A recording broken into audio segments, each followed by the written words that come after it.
James was a new engine who lived at a station at the other end of the line. He had 2 small wheels in front and 6 driving wheels behind. They weren't as big as Gordon's, and they weren't as small as Thomas's. The fat controller told him, "You're a special mixed traffic engine. You'll be able to pull coaches or trucks quite easily."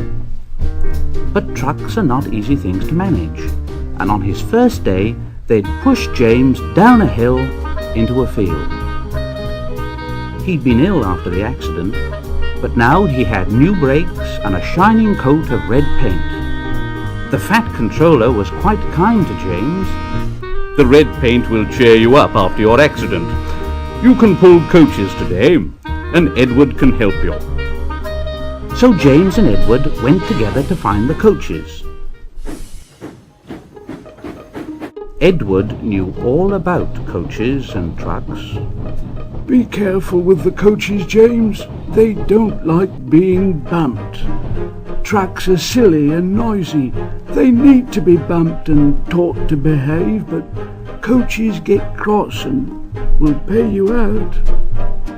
They took the coaches to the platform and were both coupled on in front.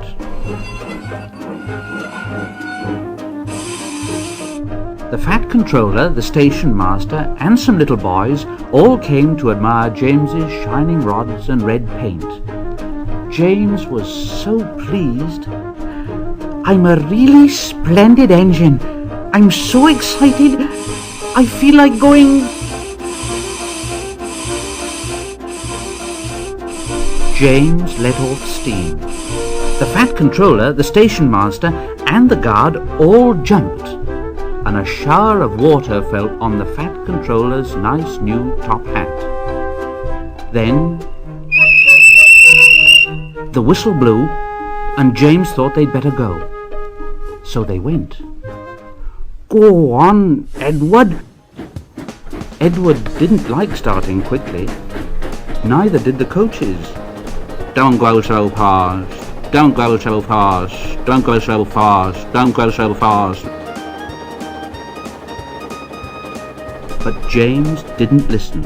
He just wanted to run away before the fat controller could call him back.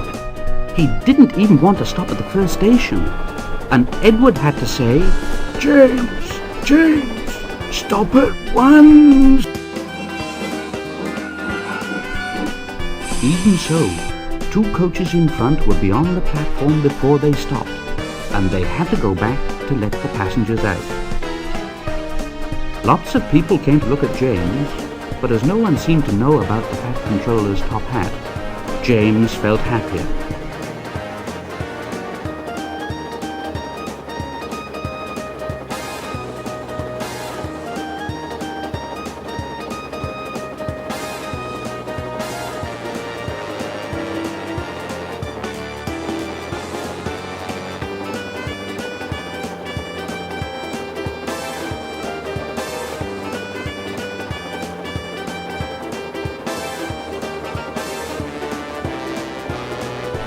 Presently they came to the junction where Thomas was waiting with his 2 coaches. Thomas was pleased to see James. "Hello, James. Feeling better?" "Yes, thank you. That's right." "Ha! That's my guard's whistle. I must be off. Sorry I can't stop. I don't know what that fat controller would do without me to run his branch line." Ta-da!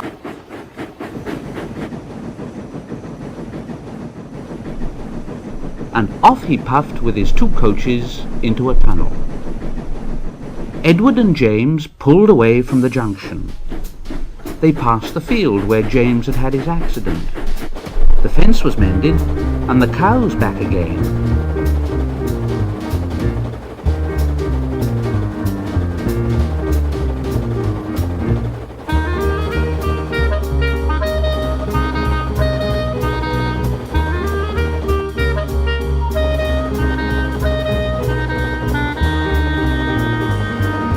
On went James and Edward, through Edward's station yard, and they started to climb the hill beyond.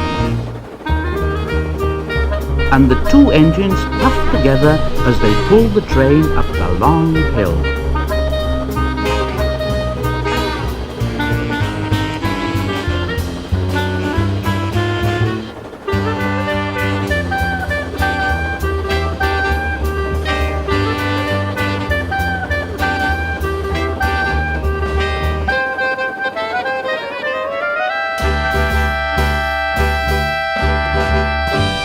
They both rested at the next station, and Edward told James the story of how Gordon had stuck on the hill and he had had to push him up. James laughed so much he got hiccups.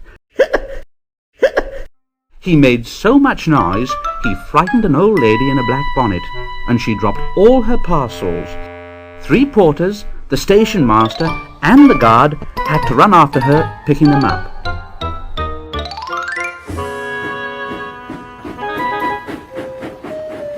James got quieter in his shed that night. He had enjoyed his day, but he was a little afraid of what the fat controller would say about the top hat.